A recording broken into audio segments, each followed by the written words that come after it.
Is there a better way to bring remote guests into your live show without using multiple computers, aka a Zoom farm?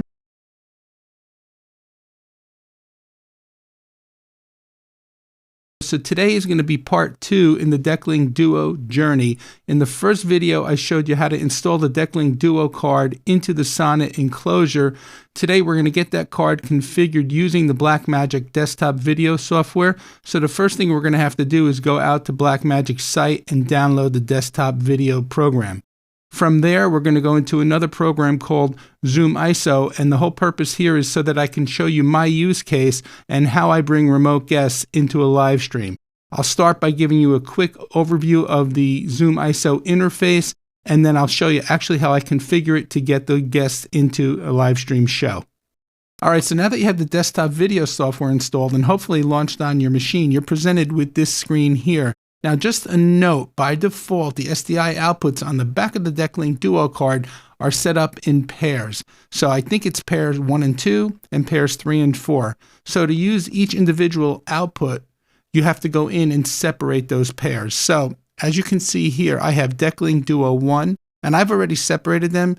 If I use the right arrow, now I see Decklink Duo 2, Decklink Duo 3, and Decklink Duo 4. So each one of those is one of the SDI ports on the back of the Decklink Duo card. Let me show you how I separated them. So we're going to come into this little icon right here, and you're presented with this window here. It's the video output tab. You have your general settings. You have some frame rate settings, some SDI output settings. You can leave pretty much everything here. You can go ahead and set your frame rate, your desired frame rate, but the main important thing is to come over to the connectors tab. And then here you can see connector is SDI 1, but if I hit the drop down, you can see it was paired as SDI 1 and SDI 2. So what I did was I changed it from this to this, and then I went ahead and I said save. And then I went through and I separated pairs 3 and 4 so that I have 4 individual outputs on the back of the Decklink Duo card. And that's really all you have to do. You're done using the desktop video software. You can go ahead and close it at this point. All right, so now it's time to go out to the Liminal website and download ZoomISO. I'll make sure I put the link down in the video description. Okay, so now that you have ZoomISO downloaded and hopefully installed successfully, we're going to take a look at the interface. It's going to be a quick overview, and it's basically how I'm using it for my use case to bring in remote guests from Zoom into my Blackmagic 2ME switcher. Okay, so when you first launch ZoomISO, you're presented with these two windows. You have your ZoomISO dialog box, and then you have the main settings window that you see behind here. You have a join only tab. You have a sign in with Zoom account tab, which we're not going to use for our purposes. You have a join with Zach tab, and you have a join with URL tab. Now, this is the tab that we're going to use to actually get this computer to join the Zoom meeting. And this was a little confusing to me at first because you have to actually you have to create the meeting in the regular Zoom.us application. You have to start the meeting in the Zoom.us application, and then you have to transfer the host, which I'll show you later on in this video, over to ZoomISO so that you could then control the rest of the admission of the participants into the Zoom call through the ZoomISO window. So that being said, we'll show you that in a walkthrough later on in the video. Let's get back and continue. All right, so again, we're going to join this computer using the join.url link later on in the video, but let me just move that off to the side for now. And let's just take a quick look at the interface. We're only going to be dealing today with the output tab and the advanced audio tab. We're not going to take any look at the project management tab or discuss it, or the OSC settings tab, although it is pretty cool that you can control ZoomISO with your Stream Deck. Here's your log tab, and then you have your licensing tab. So this is probably a good time to just bring up the pricing page on the Liminal website. You can see they have ZoomISO Lite at $29 a month and a ZoomISO Pro plan at $45 a month. Now, this is as of January 12th is pricing, 2024. Of course, things are always subject to change depending on when you view this video. But the reason I am paying for the ZoomISO Pro plan is because I need this Blackmagic desktop video support. And you can see it's only available in the Pro plan. So at the very, very top, you can see here we have several settings. We have our number of outputs, which you can pick from 0 all the way through 100. I have mine set to 4 because my Blackmagic Decklink Duo card only has 4 outputs. If you have a larger card like the Decklink card that has the 8 outputs, then you can select 8 from the drop-down menu here. You could set your output resolution, your output frame rate. Let's come down to the center of the page. So your first column is enabled, so you want to make sure your outputs are enabled. And then you see ZoomISO 1, 2, 3, and 4. And then you have different modes. You have participant mode, participant share, active speaker, spotlight, active screen share, and gallery position. But I'm going to leave it set to participant, but it's pretty cool because if you wanted to actually share a participant's screen, you can select participant share. But for now, I'm going to leave it set to participant. Once everyone is admitted to the Zoom meeting, they will appear here in the dropdown, and this is where you could start selecting them to the outputs. And then you can also choose which output you want to send them to, but I like to keep things consistent. I'm going to keep 1 with 1, 2 with 2, and so forth. You can choose your resolution. Embedded audio, I'm going to leave to off. I'll show you why I leave this off and what I do in the advanced tab and why. And then you have your status here. And once you come down to the bottom here, after everybody's joined the meeting, you will see this Enable Output Engine tab become available to click on. You need to make sure you enable the output engine, and then you will start to see capture up here. Okay, so that's that page. Under advanced audio, you can see under the audio device, it's my SSL12, which is my audio interface. And then all my participants in the meeting will appear here. And I route each individual participant's audio to my SS12.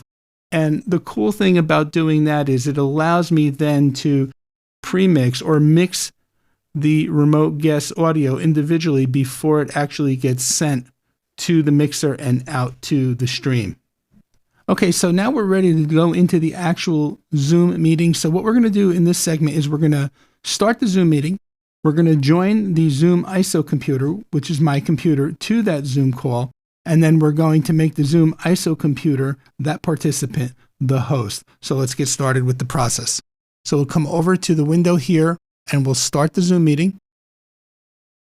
And I'm not going to join with audio because I want to avoid double audio or echo going out to this video. But typically, if you're going to join a Zoom call, you do want to join with the audio so that the other participants in the call can hear you. Okay, so now that we've joined the call, we're going to come over back to the Zoom window.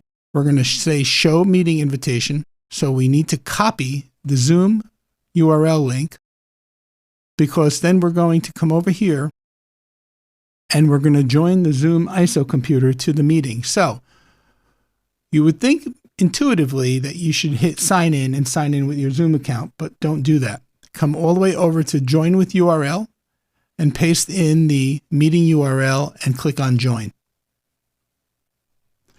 Let's click on Join. Once we hit Join, you can see over in the Zoom window, let me close this. You can see over here in the main Zoom window that Tony desktop, which is the ISO computer, is in the waiting room. So let's go ahead. Currently, the Zoom US application is the host. So let's admit the Tony desktop computer. We'll join with audio. And now you can see as a result, we have two very similar windows on the screen. The one on the left that I'm moving is the regular Zoom.us application. The one on the right that I'm moving now is the ZoomISO application. So we're going to come over now into the regular Zoom application. The left preview here is the Tony Desktop ISO, and currently the preview on the right over here is the host. So we want to transfer the host from this participant to this participant over here on the left. So we're going to go ahead and click on the three dots, and we're simply going to select Make Host from the menu. We'll confirm it by clicking Change Host. And now that we've done that, it's safe to come up to the Zoom, regular Zoom application and quit and leave the meeting. And you can see here the meeting is still going and we're still joined as a participant. Taking a quick look at the audio and video settings under the video, you can see I have the Blackmagic Design switcher as the video source. And under the audio settings, I have the SSL12, which is my audio interface where this mic is being pumped into, as the microphone. And down under speaker, I have just the Blackmagic Decklink Duo 4. It's an unused output on the Decklink Duo card. That's just, I have that selected. Now you would think you would want to select the SSL12, but if you do that, you're going to get double audio in your ears, and you'll understand more when we get into the next part of the video where we actually configure the ZoomISO advanced audio settings. So just leave this on anything other than your actual audio interface and you'll be fine. You won't have any double audio. And I did learn that the hard way. So, okay, on to the next segment. Let's get some callers into the call. Okay, so now we have a couple of participants joining the Zoom meeting. You can see in the upper left-hand corner window, we have Meredith join the meeting. Down in the lower window in the middle, that is my wife, Lisa, and actually today is her birthday. Happy birthday, Lisa. Thank you for helping me out today on your special day. And in the upper right-hand corner of the screen is the ZoomISO computer, which is my desktop. Now, over to the right in the ZoomISO settings window, I'm going to show you now how I route each of the individual participants to Blackmagic Decklink Duo outputs. So we're in the output tab, and remember I said to you, we're not going to capture anything until we come down below and say enable output engine. So now that the Zoom guests are with us in the meeting, you notice this is enabled. I could click on it now, and we're going to acknowledge this meeting is being live streamed. Message. And now, once I start adding participants here, you're going to start to see the status change, and we're going to start to see some activity here. So for ZoomISO 1 participant mode, we're going to click on the drop-down menu, and I'm going to make that Lisa.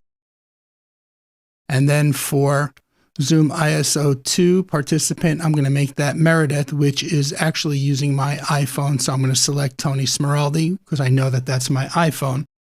And that's really, really cool. So now that we have that done, it's that simple. And now you can start to see under the status, we have some activity here.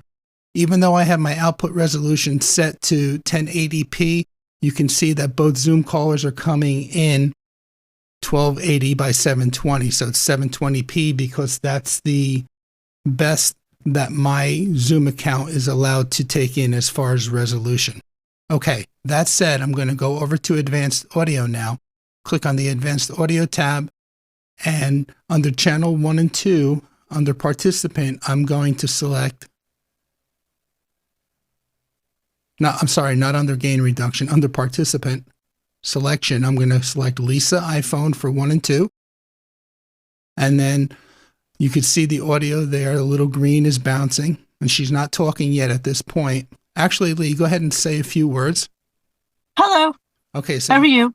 You can see now that she spoke, and you can see the audio meters bounce up. And then channel 3 and channel 4, I'm going to make my iPhone, which is this here. And this is Meredith. Now, we're not going to get any audio from Meredith for obvious reasons.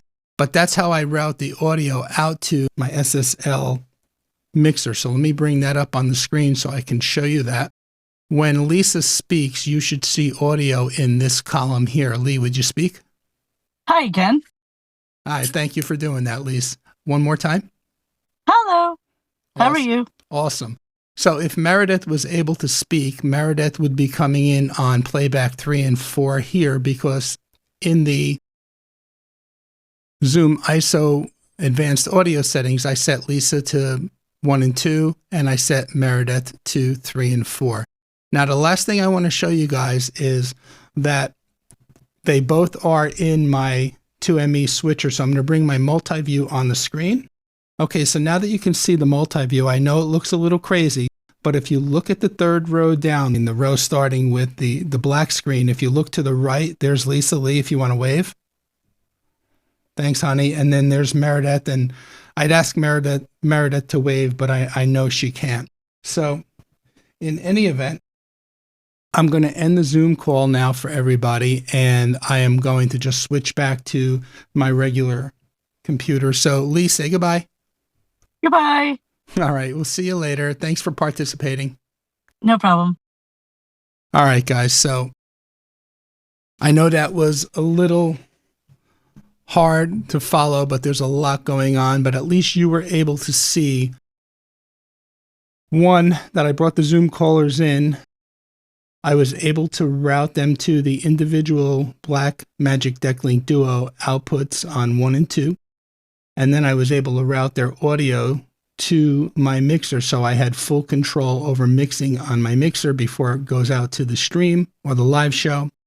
And then I showed you, I brought up the multi-view from the 2ME, and I showed you in the row where they were. And you can see once they're in the switchers multi-view like that, then I could just cut them to program at any time I want to bring them out to the show. So let me know what you think about this whole process, about the Blackmagic Decklink Duo card, ZoomISO, and bringing them into an ATEM device so that we can get them out to a show. Let me know down in the comments below. That's my use case. I hope you enjoyed this video, and if you like this type of content and would like to see more, click the video on the screen. Thank you so much for watching.